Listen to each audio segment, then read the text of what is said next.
जोर से तारीफ करो, जोर से। अपने हाथों को उठा के बोलो, पवित्र आत्मा हम सब कामों को ग्रहण कर दे जो आप हमारे बीच में कर रहे हैं। ऊंची आवाज में, ऊंची आवाज में सब कामों को हम ग्रहण करते जो हमारे बीच में आप कर रहे हैं।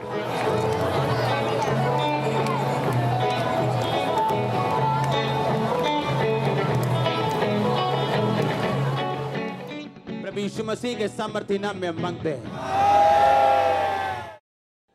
आमीन। ऊंचा आशीष ऊंची। उठाओ अपने हाथों को, बोलो जितना वचन आज मैं सुनूं 100 गुना फलों को लेके आऊं। उठाओ अपने हाथों को।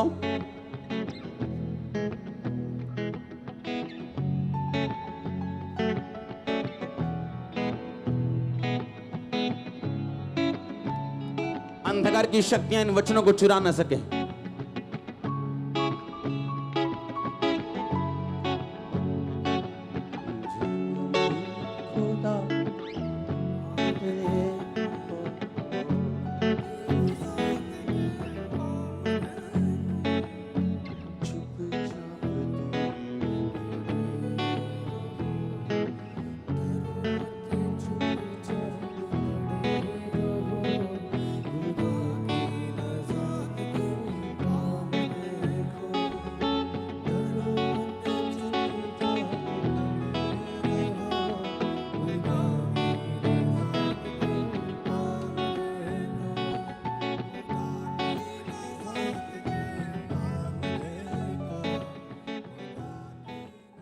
उठाओ अपने हाथों को, जितना वचन आज मैं सुनूं 100 गुना फलों को लेके आऊं।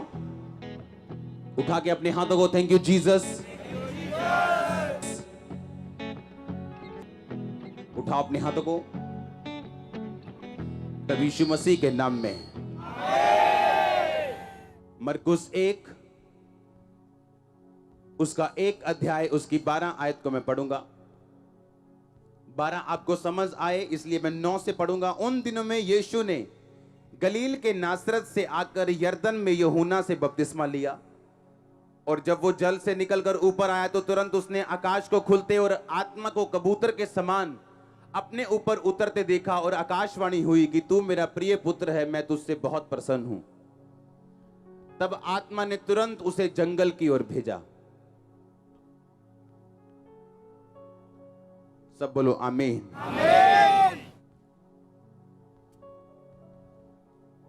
अपने हाथों को उठाओ, बोलो ये वचन मुझे समझ आए। अपने हाथों को उठाओ, बोलो ये वचन मुझे समझ आए और 100 गुना फलों को लेके आए। ऊंची आवाज में, प्रभु यीशु मसीह के नाम में। बाइबल कहती आकाशवाणी हुई कि तू मेरा प्रिय बेटा और मैं तुझसे क्या हूं। सुना नहीं मैंने, क्या हूं मैं तुझसे?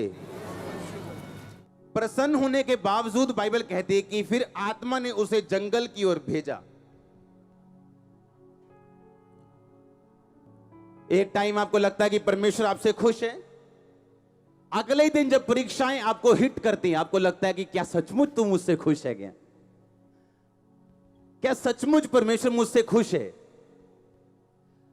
अगर आप इंग्लिश की या यूनानी भाषा की बाइबल पढ़ें तो उसके अनुसार लिखा, देन स्पिरिट, आत्मा ने उसे धक्का दिया जंगल में जाने के लिए, फोर्सफुली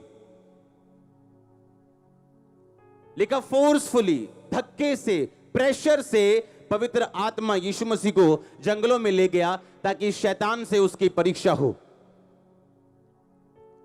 एक पल उसको लगा कि आकाशवाणी हुई कि ये मेरा प्रिय बेटा है और मैं उससे बहुत खुश हूं, और अगले ही पल शैतान उसकी परीक्षा लेने के लिए जंगलों में ले गया उसको, ताकि यीशु मसीह को यह महसूस करा सके कि सचमुच परमेश्वर तुझसे प्यार नहीं करता, जो तूने सुना था तेरे मन का धोखा था।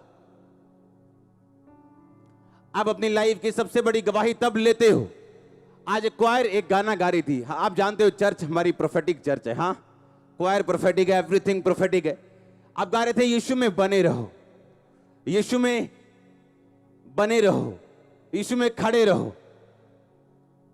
आप जानते हैं कौन सबसे बड़ी गवाही के साथ वापस आता है? जो यीशु मसीह में बना रहता है। हालेलुया। उसने लिखा आत्मा ने उसको जंगल की ओर भेजा ताकि इब्लीस से उसकी परीक्षा हो सके। आज आप इस जगह पे आप इसलिए बैठे हो क्योंकि यीशु मसीह ने फतह पाई है इब्लीस के ऊपर। उसके ग्लोरियस एक्सपीरियंस जितने भी थे कोई भी काम नहीं आए जब तक वो परखा नहीं गया शैतान के द्वारा जंगल में। एक पास्टर प्रार्थना कर रहा था क्योंकि उसे एम्बेसी में जाना था और उसने 21 दिन रात के रोजे रखे क्योंकि वो एम्बेसी में जा रहा था कि उसे वीजा चाहिए क्योंकि वो परमेश्वर का काम करना चाहता है। फॉरेन कंट्रीज के रास्ते खुले, प्रार्थना कर रहा था और 21 दिन रात के रोजे रखने के बाद जब वो एम्बेसी में गया तो एम्बेसी वालों ने मुंह पे ना कर दी वीजा देने के लिए और वो निराश हुआ, वापस आया और शैतान बोला और रख रोजे और रख रोजे। और जितनी बार उसकी गवाही थी, मैंने एम्बेसी में कहता वीजा देने के लिए फाइल दी, उतनी बार मेरी फाइल रिजेक्ट हुई और परमेश्वर मुझसे कहता था मैं तुझे फॉरेन में इस्तेमाल करूंगा और जितनी बार फाइल लगाई जाती थी फेल हो जाती थी। और वो निराश नहीं हुआ, उसने वर्शिप की और परमेश्वर पे छोड़ दिया। और एक दिन वो आराधना कर रहा था और एक फोन उसे आया, कहता क्या आप वही पास्टर बोल रहे हैं? कहता हाँ। कहता क्या आप जल्दी फ्रांस एम्बेसी में आ सकते अपनी वाइफ के साथ? क्या आपकी वाइफ घर पे ही है? कहता हाँ घर पे ही है।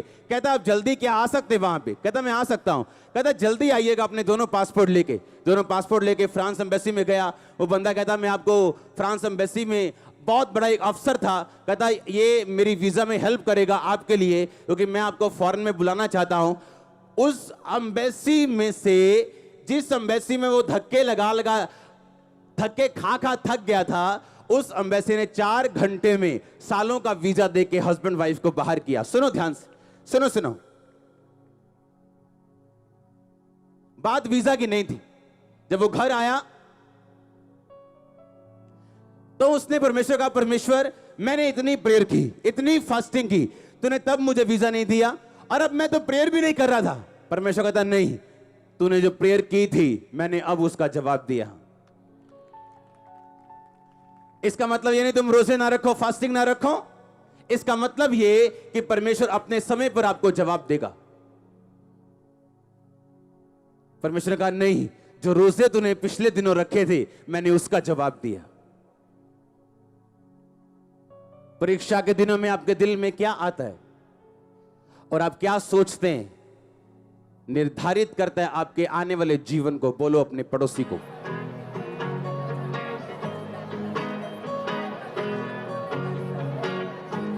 बोलो परीक्षा के दिनों में तेरे दिल में क्या आता है, तू क्या सोचता है, क्या बोलता है, निर्धारित करेगा तेरे आने वाले जीवन को। आमीन। फिर से बोलो अपने पड़ोसी को, बोलो परीक्षा के दिनों में तेरे दिल में क्या आता है और तू क्या सोचता है, क्या बोलता है, निर्धारित करेगा तेरे आने वाले समय को। आमीन। आप ध्यान से समझेंगे नहीं। अगर आप सच्चे परमेश्वर के विश्वासी हैं, आप परमेश्वर पे कभी प्रेशर नहीं डालेंगे प्रार्थना करने के बाद कि मुझे अभी उत्तर चाहिए। क्रूसेड था, एक पास्टर का प्रार्थना कर रहा है, परमेश्वर मुझे इस्तेमाल कर। सबको क्रूसेड की प्रार्थना करने में लगाया हुआ दिन रात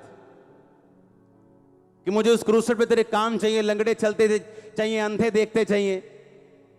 और क्रूसेड जिस दिन शुरू होना था रात को 6 बजे, उस दिन बारिश शुरू हुई और 3 दिन के क्रूसेड पे 3 दिन बारिश होती रही। जब क्रूसेड का टाइम खत्म हो गया, बारिश खत्म हो गई। घर आया दुखी, निराश, गुस्से से भरा हुआ, पर आप यीशु मसीह पे केस नहीं कर सकते हो। कौन सी कचहरी में उसको लेके जाओगे, कौन से सुप्रीम कोर्ट पे उस पे केस करोगे?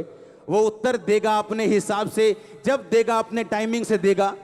उसने परमेश्वर को, शैतान बोलता था पूछ परमेश्वर से कि तूने मेरी प्रार्थना क्यों नहीं सुनी? क्या तू रुक नहीं सकता था? क्या 3 दिन बारिश, वही दिन बारिश करनी थी जब मेरे क्रूसेड थे? क्या वही दिन बारिश करनी थी जब मेरी मीटिंग थी? पहले आगे पीछे नहीं कर सकता था तू? कुछ नहीं कहा, आंखों से आंसू आ रहे थे और प्रार्थना करके वर्शिप करके सो गया।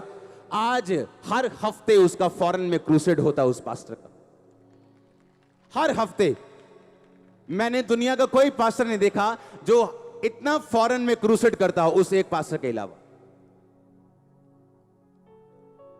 किसी की स्टोरी मत सुनो अकेली, उसकी ग्लोरी भी मत सुनो अकेली, उसकी ग्लोरी और स्टोरी दोनों सुनो। हालेलुया, दोनों सुनो। तब परमेश्वर ने प्रार्थना का उत्तर नहीं दिया जब वो रोजे रख के बैठा था। परमेश्वर ने कहा मैं दूंगा उत्तर, मैं क्रूसेड पे तुझे लेके जाऊंगा, इस्तेमाल करूंगा, पर अपने टाइम पे। परमेश्वर ने कहा इजरायली लोगों को कि मैं इजरायली लोगों को लेके जाऊंगा, जंगल के मार्ग से लेके जाऊंगा, शॉर्टकट में नहीं लेके जाऊंगा, ताकि मैं इनके मन में जान सकूं क्या क्या है, मैं इनकी परीक्षा कर सकूं और इन्हें नम्र बना सकूं। आप परमेश्वर नहीं हो कि जब आप प्रेयर करोगे आप तभी उत्तर पाओगे, तब तो आप खुदा बन जाओगे। आप रियल लवर हो खुदा के, तो आप वेट करोगे, आपकी वेट मुबारक होगी, आपकी वेट फलवंत होगी। जो यहोवा की बाट जोते हैं नया बल प्राप्त करेंगे, वो चलेंगे थकेंगे नहीं, उड़ेंगे वो यीशु मसीह के नाम में, वो दौड़ेंगे लिखा श्रमित ना होंगे। अपने पड़ोसी को बोलो तुम खुदा नहीं हो, कि जब तुम प्रार्थना करो वो तभी तुम्हें उत्तर दे। हालेलुया। मैंने 10 साल एक विषय में प्रार्थना की, 10 साल, 10 years, और 1 इंच भी उस चीज को सरकते हुए नहीं देखा। सोचो क्या हालत हुई होगी। पर 11वें साल एक दिन में परमेश्वर पलट सकता है स्टोरी को। दुनिया जाके चेक करो, जिन लोगों ने बेदारियां फैलाई हैं, जिन लोगों ने लंगड़े चलाए हैं, अंधे दिखाए, वो लोग वही लोग निकलेंगे जो अपनी परीक्षाओं के टाइम पर खुदावंद के साथ वफादार रहें। परमेश्वर ने कहा जोशुआ, यहोशू, बी वेरी करेजियस। कहता हियाव बांध और दृढ़ हो जा। फिर कहता मैं तुझसे कहता हूं बहुत हियाव बांध और बहुत दृढ़ हो जा। क्यों, ऐसा क्यों? परमेश्वर 2 बार क्यों कह रहा है उसको, 3 बार एक ही बात क्यों कह रहा है उसको? क्योंकि परमेश्वर को मालूम था कि इजरायली लोग जब तो गवाहियां होती तब तो बड़ी झूम झूम के तारीफ करते हैं, लेकिन जब इनकी जिंदगी में परीक्षाएं आती तब ये कुड़कुड़ाते हैं। और परमेश्वर को मालूम था यहोशू तू इनकी अगुवाई कर रहा है, तू इनका अगुआ है, तेरा माथा कड़ा होना चाहिए, तू बहुत दृढ़ हो जा, क्योंकि मिरेकल्स तो बहुत होंगे आने वाले टाइम में, पर मैं इन लोगों को जब परीक्षा में लेके जाऊंगा तो तू ही होगा जो इनके साथ खड़ा होगा। और बाइबल कहती जब वो जा रहे हैं और नदी पार करनी, और नदी उफान के ऊपर है, नदी में बाढ़ आई हुई, बहुत गहरी नदी, और उस टाइम नदी को धो बाग करना, और उसके बाद यरीहो की दीवार को गिराना, वो भी बाहर की तरफ हालेलुया बोल के। इसके लिए करेज चाहिए, परमेश्वर के साथ रिश्ता चाहिए, परमेश्वर के साथ संबंध चाहिए, जो सिर्फ परीक्षाओं में खरे उतर के वफादार रह के ही पाया जा सकता है। अगर आज आपकी उत्तर ना मिले प्रार्थना का, जो वीजा आपको लगता है 2 साल अगर ना मिले तो मैं मर जाऊंगा, अगर वो 10 साल ना मिले, सोच के देखो क्या तभी भी आप खुदा के साथ वफादार रहने के लिए तैयार हो? जिस मेजर प्रार्थना के लिए आप चर्च में आए हो, अगर वो ना कबूल हो, क्या फिर भी आप खड़े रहने के लिए प्रभु में तैयार हो? ये तो आप ही जानते हैं, यस या नो। एक टाइम आता है क्रिश्चियनिटी में जब आपको फैसला करना होता है, हां भाई आगे जाना है कि बस करें, क्विट करना है कि आगे बढ़ना है, क्या करना है? एक फैसला करना है मेरे को, और वो फैसला निर्धारित करता आप कितनी ऊंचाई तक जाएंगे। और याद रखो आप परखे जाएंगे। और जब परख आएगी वो निराशा पैदा करती, दुख पैदा करती। लेकिन अगर आप सच्चे क्रिश्चियन हैं, अगर आप झूठे नहीं हैं, बाबाओं की तरह चर्च में नहीं आते हैं, अगर आप खुदा को ढूंढने के लिए चर्च में आते हैं और आपने खुदा को दिल में बसाया है, आप परखे जाएंगे। और अगर आप परखे जाएंगे, परख में सफल रहे, तो आप प्रमोट किए जाएंगे। आपकी प्रमोशन होगी आत्मा में और शरीर में। सबको जय मसीह की। मैं जतिन बब्बर और आप देख रहे हैं मसीह परिवार चैनल। जैसे कि आप सब जानते हैं कि मैं इस चैनल पे प्रभु के अलग अलग दासों की वीडियोस डालता हूं, तो अगर आपको हमारा चैनल अच्छा लगता है तो आप इस चैनल को ज़्यादा से ज़्यादा सब्सक्राइब जरूर करें, ताकि आप प्रभु के वचन को सुन सके। वीडियोस को ज़्यादा से ज़्यादा शेयर करें, ताकि जिन लोगों तक वचन नहीं पहुंचा उन तक भी वचन पहुंच सके। सबको जय मसीह की। एक बार मैं आपसे दोबारा कहूँगा कि इस चैनल को सब्सक्राइब जरूर करें और वीडियोस को ज़्यादा से ज़्यादा शेयर करें। जय मसीह की।